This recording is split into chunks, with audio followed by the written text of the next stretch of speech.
जय माँ इंद्राक्षी, जय अम्बे।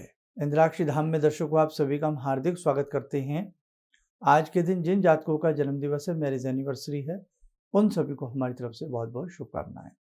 आइए आज हम बात करते हैं एक ऐसी जड़ी की ये तंत्र प्रकरण में ये प्रयोग आता है, जिसमें हम अपने देह की रक्षा, अपने शरीर की रक्षा, अपने घर की रक्षा शत्रु बाधा से कर सकते हैं। और दूसरी बात, जिन लोगों की गाड़ी में या बार बार जिनके एक्सीडेंट होते रहते हैं, बार बार नुकसान गाड़ी में होता है, तो वो ना हो, दुर्घटना से कहीं ना कहीं कुछ आपका बचाव अवश्य हो सके। एक ऐसी जड़ी का प्रयोग हम आपको बता रहे हैं जो आपके बहुत काम आएगा। अब तंत्र मंत्र यंत्र आपने नाम सुने होंगे, लेकिन तंत्र के बारे में लाखों करोड़ों लोगों के मन में भ्रांतियां रहती हैं कि तंत्र वैसा है, तंत्र वैसा है। आपको सही बताएं, तंत्र के मायने आम व्यक्तियों में वास्तव में पता ही नहीं होते हैं। तंत्र एक ऐसी प्रक्रिया है जो त्वरित कार्य करती है, लेकिन ये किसी के अहित के लिए नहीं होती है, किसी के बुरे के लिए नहीं होती है। एक बहुत साफ सुथरी ये प्रक्रिया है। तंत्र का ये अर्थ ना निकालें कि अब मैंने देखा है कि जो लोग गलत तरीके की विद्याओं को जानते हैं, उन्हें भी तंत्र की विद्याओं में उनकी गिनती आ जाती है कि तांत्रिक ने ऐसा किया, ऐसा किया। अरे भैया, तंत्र एक बिल्कुल स्वतंत्र क्षेत्र है, और जो बहुत सारी मैली क्रियाएं होती हैं, कुछ गलत चीज़ें भी होती हैं, वो तंत्र के अंतर्गत नहीं आती। खैर, प्रकरण है, यहाँ पर आपको समझाना हमारा फर्ज बनता है। इसलिए तंत्र के मतलब में तो लोगों ने यही समझ लिया कि मुंडमाला गले में होगी, बड़ी बड़ी आंखें होंगी और बड़ा अजीब सा व्यक्ति दिखता होगा, तो वही तांत्रिक होता है। नहीं साहब, ग्रस्त लोग, बड़े साफ सुथरी छवि के लोग तंत्र में प्रकांड विद्वान होते हैं। इसीलिए जो एक समझदार तबका है, उन्होंने अपने नाम के सामने तंत्र या तंत्र की बातें लिखना ही बंद कर दिया है। ये मेरी बात वो समझ सकते हैं जो इन विद्याओं से गुजरे हुए व्यक्ति हैं। माया और काया दोनों चीज़ें छिपा करके रखी जाती हैं, सब अच्छी तरह से जानते हैं। ढिंडोरा वो पीटते हैं जहाँ जिनके पास कुछ भी नहीं होता। आप मेरी बात को ध्यान से समझें। हमारे भारतीय मनुष्यों ने, ऋषियों ने ऐसी ऐसी छोटी छोटी विद्याएं बताई हैं कि जिन्हें करके हम अपने जीवन को सुगम बना सकते हैं। अब जैसे कई बार बहुत व्यक्तियों के मन में ये रहता है कि मेरे ऊपर शत्रु तंत्र कर रहा है। बात वहीं आ जाती है घूम फिर के, मेरे ऊपर किसी ने तंत्र कर दिया है, ब्लैक मैजिक कर दिया है, कोई मेरे ऊपर ऐसा ना कर दे, वैसा ना कर दे। तो एक तंत्र प्रक्रिया के अंतर्गत एक बहुत छोटी सी चीज़ मैं आपको बताऊंगा, और आपको बड़ा ही सुन करके समझ में आएगा कि कितनी गजब की ये जड़ हो सकती है। ऐसे ही जिन लोगों की बार बार दुर्घटनाएं जिनके साथ घटती हैं, एक्सीडेंट्स होते हैं, वहाँ पर भी ये कार्य करती है। आइए अब बात करते हैं उस जड़ की, उस विद्या के बारे में। तो सबसे पहले आज का हम पंचांग देख लें और फिर हम आगे बढ़ते हैं।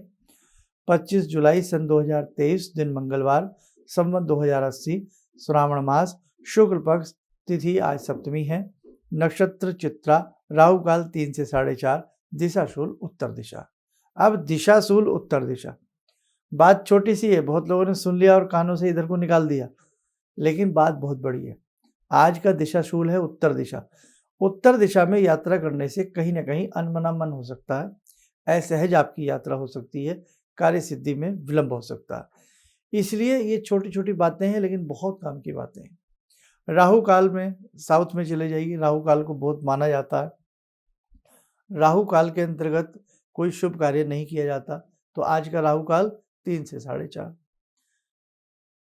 तो ज्योतिष में और इन सब चीज़ों में अगर हम ढंग से इनको यूज़ करें, ढंग से समझें, हम बहुत बड़ा लाभ उठा सकते हैं।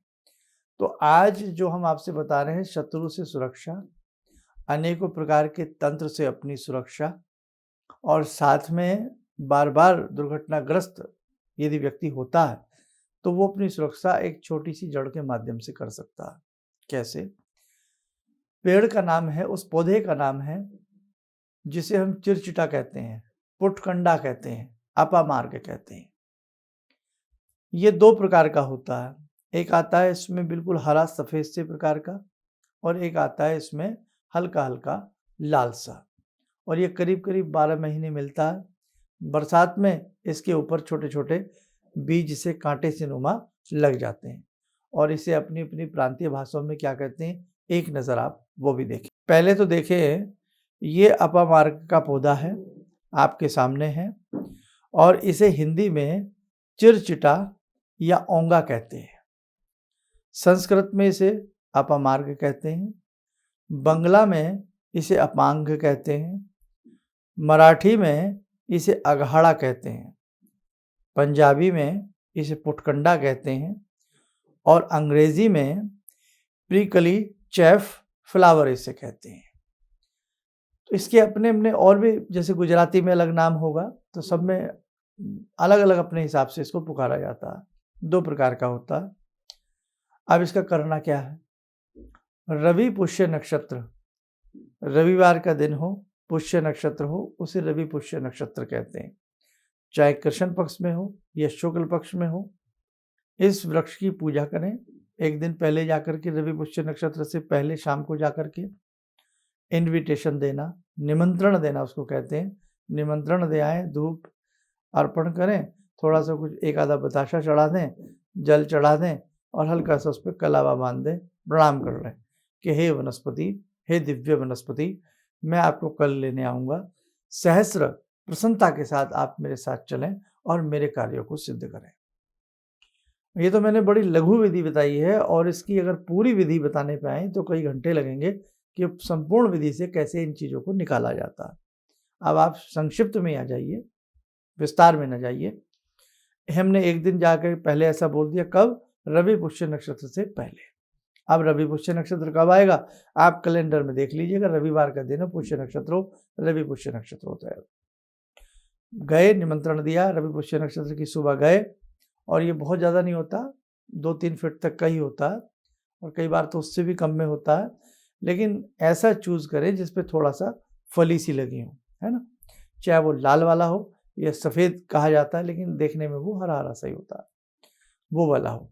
और उसको प्रणाम करके उसकी जड़ या तो आप ऐसे निकाल लें आराम से, हाथ से नीचे से हाथ दे करके निकाल। पहले दिन थोड़ा सा मैं खड्डा सा करके पानी दे आए 1 लोटा, ताकि वो जड़ पोली हो जाएगी, नम हो जाएगी।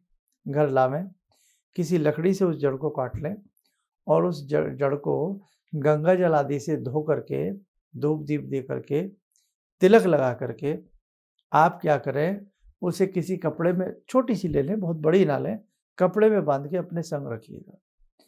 शत्रु कितना भी प्रबल क्यों ना हो, शत्रु कैसा भी प्रहार क्यों ना आपके ऊपर करना चाहता हो, आप उसके हर प्रहार से, ईश्वर कृपा से, इस दिव्य वनस्पति की कृपा से आपका बचाव रहेगा। नवारण मंत्र आप पढ़ते रहे मनी मन, ऐम ह्रीम क्लीम चामुंडाई विच्चे। जब इस जड़ को सामने धूप दीप दे रहे हों, तब भी आप नवारण मंत्र का जप कर रहे हों।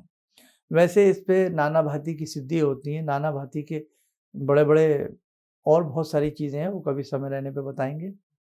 अब रही, जो वाहन ज़्यादातर दुर्घटनाग्रस्त होता हो, उस वाहन के ऊपर इस जड़ से कभी कभी छींटा मार लिया करें, या पीले कपड़े में लपेट करके वाहन में भी उसको रखा जा सकता है। नवारण मंत्र चलता रहे, पढ़ते रहें, कभी कभी जब भी याद आ जाए, और दुर्गा कवच आप जरूर किया करें। जिनके वाहन में बार बार दुर्घटनाएं होती हैं, दुर्गा कवच, कवच ही नाम जिसका हो, हमारी सुरक्षा होती है। और ये जो पुटकंडा होता है ना, पंजाबी में इसे पुटकंडा कहते हैं, अपामार्ग संस्कृत में कहते हैं, चिरचिटा हिंदी में कहते हैं। ये बहुत ही कामयाब चीज़ है, ये मामूली मत समझें। बड़े बड़े जो साधु सन्यासी हैं, जिनकी बड़ी बड़ी साधनाएं चलती हैं, वो इसकी बीज निकाल करके, सुखा करके उसकी खीर भी बनाते हैं, और इसकी जो खीर होती है वो क्षुधा को मार देती है, भूख लगने नहीं देती। एक बार की खाई खीर से करीब करीब 5 से 7 दिन निकल जाते हैं। लेकिन आप ऐसा मत कीजिएगा, कोई भी चीज़ पूरी जानकारी के साथ करनी चाहिए, किसी अच्छे वैद्य के अनुभव में, लेकिन ऐसा भी उल्लेख है। और इसकी जो जड़ होती है, जो मैंने आपको बताई है, वो तो काम में आती है, विशेष प्रकार की पूजाओं में काम में आती है। सरस्वती माता की अनेकों प्रकार की दैवीय साधनाएं हैं, गुप्त साधनाएं हैं, जो इनकी जड़ों का आसन बिछा करके की जाती है, और वो एक प्रयोग हमने भी कई वर्ष अपने जीवन में किया है। हम उस चीज़ के साक्षी हैं, अनुभूत हमने किया है और चमत्कारिक चीज़ें हमने उस वक्त में देखी हैं। खैर, और दूसरी बात एक चीज़ और होती है, इसकी जड़ में, इसके तनों में सरस्वती का भी वास होता है। विशेष नक्षत्र में विशेष मुहूर्त ना भी मिले तो प्रतिदिन जो इसकी तने से दातून करता है, दांत बड़े हष्टपुष्ट बने रहते हैं और जिह्वा पर सरस्वती का वास आने लगता है। तो बड़ा ही चमत्कारी ये पौधा है, अलौकिक पौधा है। तो इस पौधे के बारे में जितनी आपको जानकारी दी जाए उतनी ही कम होती है। तो फिलहाल इसके 2 दैवीय प्रयोग करके देखें। ऐसे ही अशोक का पेड़ बड़ा चमत्कारिक होता है। अशोक, जहाँ शोक ना हो, दुख ना हो, संताप ना हो। श्रीलंका में भी आपने देखा, अशोक वाटिका में भगवती सीता अशोक के नीचे विराजमान रही। तो इसके बारे में भी बड़ी आपको चर्चा के साथ अच्छे तरीके से इसके बारे में भी कभी 1-2 रोज़ में हम आपको बताने का प्रयास करेंगे। फिलहाल इसकी हमने 1-2 बातें आपको बताई, ये आप नोट कीजिएगा। आइए, समय हो चला आज की ध्यान साधना का। जुड़ते हैं आज की ध्यान साधना में बाबा हनुमान जी से। ॐ अतुलितबलधामं हेमशैलावदेयं धनुजवनकृशानु ज्ञानिनामग्रगण्यं सकलगुणनिधानं वानराणामधीशं रघुपतिप्रियभक्तं वातजातं नमामि। मनोजवं मारुततुल्यवेगं जितेन्द्रियं बुद्धिमतां वरिष्ठं वातात्मजं वानरयूथमुख्यं श्रीरामदूतं शरणं प्रपद्ये। श्रीरामदूतं शरणं प्रपद्ये। रामाय रामभद्राय रामचन्द्राय वेदसे श्रीरघुनाथनाथाय सीताया पतये नमः। श्री हनुमंताय नमः। कवच बना लें, ध्यान करें, वीर बजरंग के महाराज का शुभ आशीष हम सबके ऊपर बरस रहा है।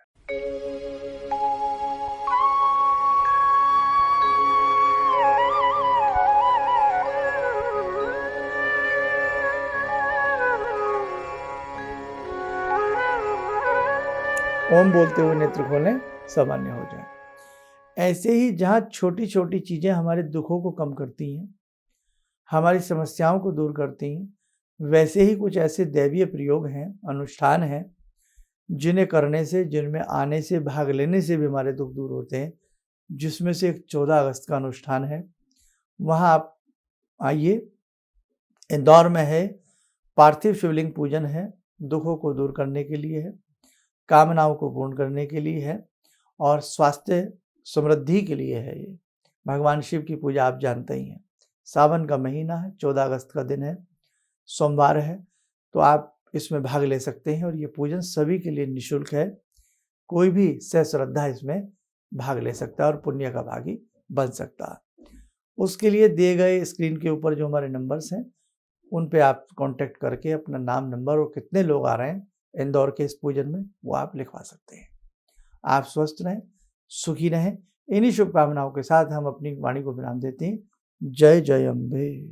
मेरे 2 बच्चे हैं, दोनों का एग्ज़ाम चल रहा था। आपने जो एक मंत्र बताया उनको मैंने बता दिया, जो बेटा तुम नहा करके सुबह सुबह उसके बाद ये मंत्र 11 बार ज़रूर पढ़ लेना, टेस्ट देने जाना। जब उसका पेपर मिला तो उसको बिल्कुल दिमाग में आया नहीं, जो एक भी क्वेश्चन मुझे आता है, लेकिन जब वो लिखने बैठा तो पूरी लिख डाला और इतने अच्छे मार्क्स से 97 पॉइंट से परसेंटेज से पास किए हैं।